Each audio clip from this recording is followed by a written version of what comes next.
¿Qué tal? ¿Cómo les va? En estas tres oportunidades que hemos compartido temáticas que tienen que ver con el ser interior, con el corazón de las personas desde la óptica pastoral, quiero dejar en claro que respetamos las disciplinas que tratan estas temáticas. Nosotros simplemente hacemos el aporte desde nuestra experiencia en la tarea pastoral en consejería. Y hemos visto que hay personas que tienen su vida desde su infancia, desde su adolescencia, con una necesidad de amor, de afecto, que no lo han recibido de parte de sus padres, de parte de quienes los criaron, de parte de quienes los rodearon. ¿Por qué? Porque quizás no es que no lo hayan dado, sino que no supieron darlo porque no se puede dar lo que no se tiene. Recuerda que hemos visto este concepto y esto es muy importante que lo tengamos en cuenta. Nadie puede dar lo que no tiene.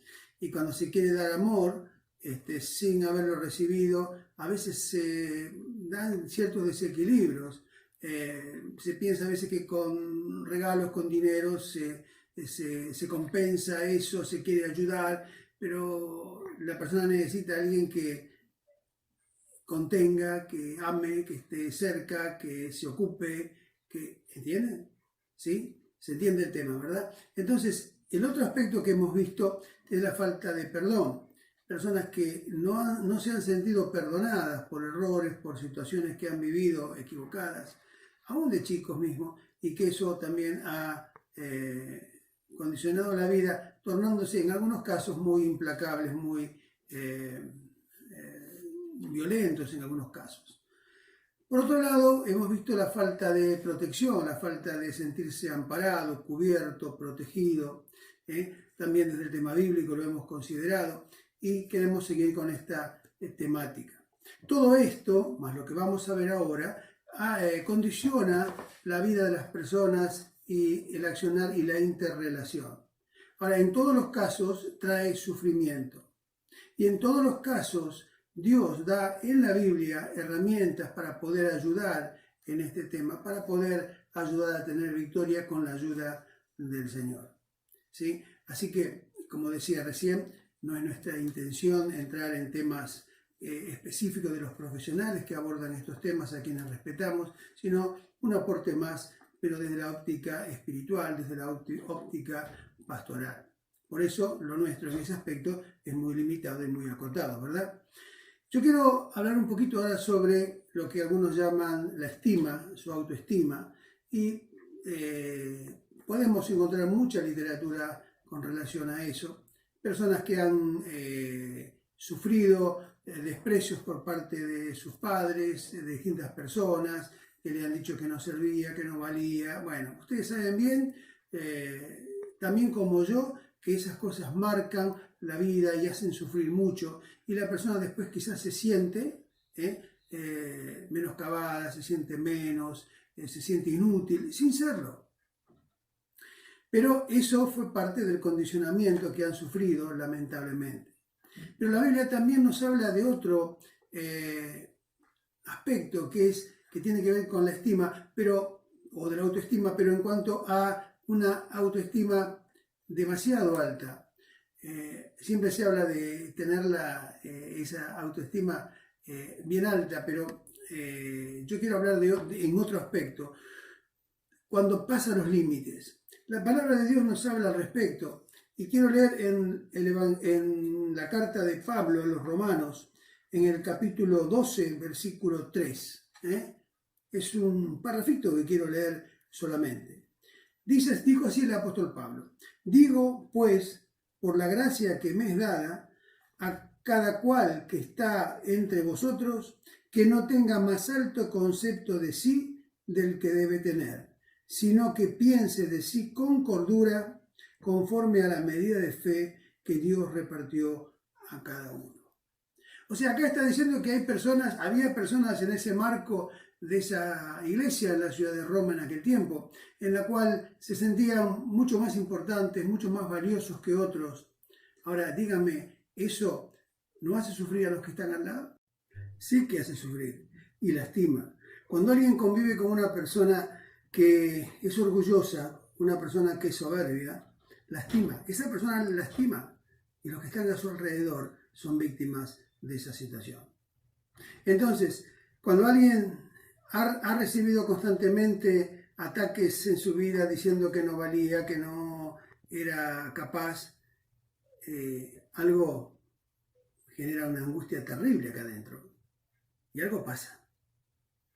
Cuando alguien se cree más de lo que es, lastima, pero a la larga esa persona también sufre, porque en algún momento se va a dar cuenta o alguien se lo va a decir que no es como él pensaba que era.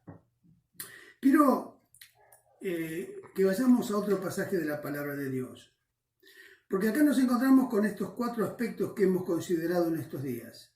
El primero, vacíos de amor. Segundo, de perdón. Tercero, de protección, de contención, de cobertura. Y cuarto, cuando nuestra estima está desenfocada, muy baja, muy alta. Quiero decirte que cuando ocurren estas cosas y una persona se acerca a Cristo Jesús, una persona le reconoce como su Señor y Salvador y empieza a relacionarse con otras personas que han tenido victoria, de alguna manera va sanándose, va superándose, mejor dicho, esta situación de la estima. Va dándose un equilibrio que solamente Dios lo puede dar, un equilibrio en lo espiritual. La persona va entrando a comprender y a sentir y a vivir la vida desde una óptica centrada, correcta y equilibrada, de acuerdo a lo que la palabra de Dios nos dice que Dios espera de nosotros.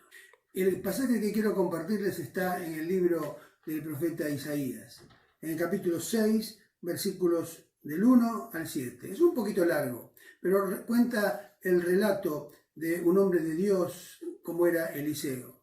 Un hombre de Dios que estaba enseñando, capacitando. Había otros siervos de Dios que eran profetas también, pero que estaban aprendiendo de él. Él les estaba enseñando. Ahí habla de hijos, pero habla del concepto de discipulado.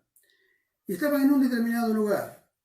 Y en ese lugar el espacio no era suficientemente amplio y le proponen buscar madera y ampliar, edificar, hacer algo más amplio para todos. Él está de acuerdo y sucede algo que vamos a leerlo acá. Lo que quiero es hacer un paralelismo. No vamos a hablar sobre este pasaje en particular, sino un paralelismo con estas situaciones.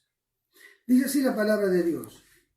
Los hijos de los profetas dijeron a Eliseo: he aquí el lugar en que moramos contigo nos es estrecho. Vamos ahora al Jordán y tomemos de allí cada uno una viga y hagamos allí un lugar en que habitemos. Y él dijo: andad. Y dijo uno: te rogamos que vengas con tus siervos. Y él respondió: yo iré. Se fue pues con ellos.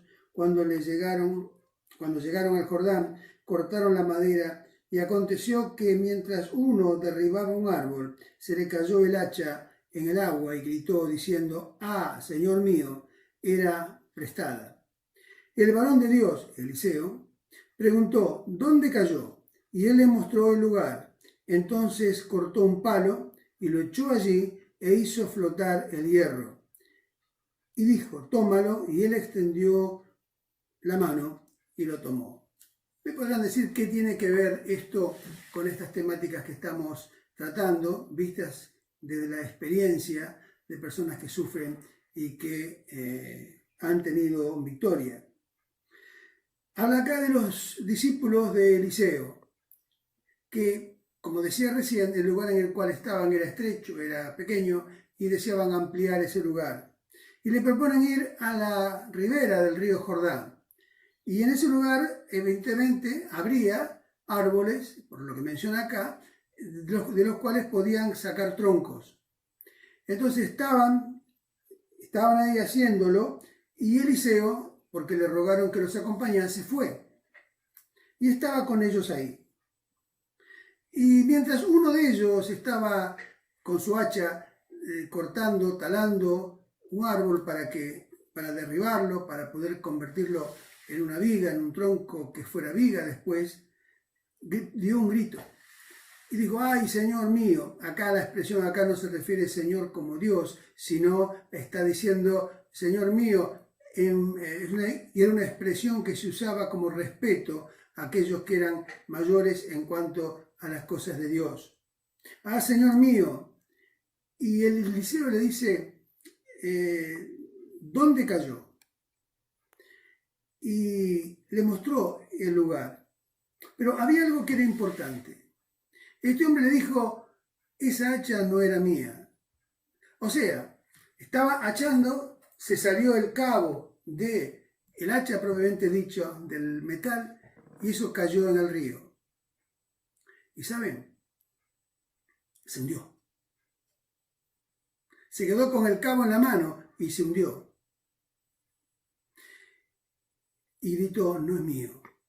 Entonces Eliseo tomó otra rama, la tiró sobre el agua y Dios hizo, un milagro de Dios, que el hacha se encastrase en esa rama y pudo ser rescatada. ¿Qué quiero decir con este pasaje? Haciendo un paralelismo. Que vos tenés que reconocer que tu vida no es tuya, sino que tu vida es prestada. Y si tenés esos vacíos de amor, de perdón, de autoestima y de protección, debes saber que aún así tu vida le pertenece a Dios, porque Él te creó, te pertenece en el sentido de creación. ¿Sabes? Este hombre lo que hubiera imaginado era que Elías le pidiera el cabo o el mango del hacha para poder engancharla y sacarla. Pero acá aprendemos otra lección. No es con tu fuerza ni con tu sabiduría, sino con la obra de Dios en tu vida. Reconociendo que nuestra vida no nos pertenece, reconociendo que solamente y soberanamente puede ser rescatada del lugar donde cayó, pero tenés que indicar, tenés que reconocer, observar en tu propia vida dónde está tu falencia, dónde está el hueco y pedir ayuda a Dios, porque le dijo, cayó ahí está mi problema, ahí cayó parte de lo que yo tenía que no era mío, ahí, porque Dios quiere hacer el milagro de restauración de tu vida. Eso lo hace cuando la persona reconoce a Jesús como su Señor y Salvador y le rinde la vida a Cristo Jesús. Pero es un proceso, y ese proceso lo hace el Señor. Si aún sentís que algo de esto no es real en tu vida, es tiempo de acercarte a Dios, es tiempo de reconciliarte con Dios quizás, es tiempo de aferrarte con todas tus fuerzas al Señor y depositar toda tu confianza en Él. Y verás como progresivamente el Espíritu Santo irá obrando en tu ser. ¿Sí? ¿Lo querés? Dios lo quiere. Dios quiere que seas bendecido. Dios quiere que se complete esa vasija, ese vaso, ese recipiente que es tu vida, que desde que nació, cuando naciste estaba vacío, y que sea llenado de cada una de las cosas para lo cual Dios lo creó. ¿Faltó algo? Seguramente que sí. Pero eso que faltó, lo quiere llenar el Señor. ¿Lo crees? Si vos lo crees, decile, Dios mío, ayúdame, mi problema es este. No pienses, mi problema es tal persona, no. Estamos hablando del problema personal, de la crisis personal. Yo quiero que me ayudes, te pido que me ayudes, Señor, porque te reconozco como la autoridad sobre mi vida. Reconozco que eso que cayó y que yo lo podía dar por perdido, vos lo podés levantar y rescatar para bien mío y para bien de los que están a mi alrededor. Anímate, volvé tu corazón a Dios y no te resignes a vivir en angustia, porque el Señor quiere que seas realmente feliz viviendo en la santidad que Él espera de nosotros. Mi nombre es Rubén Rodríguez, soy pastor de la Red de Vida y te saludo en el nombre del Señor Jesús.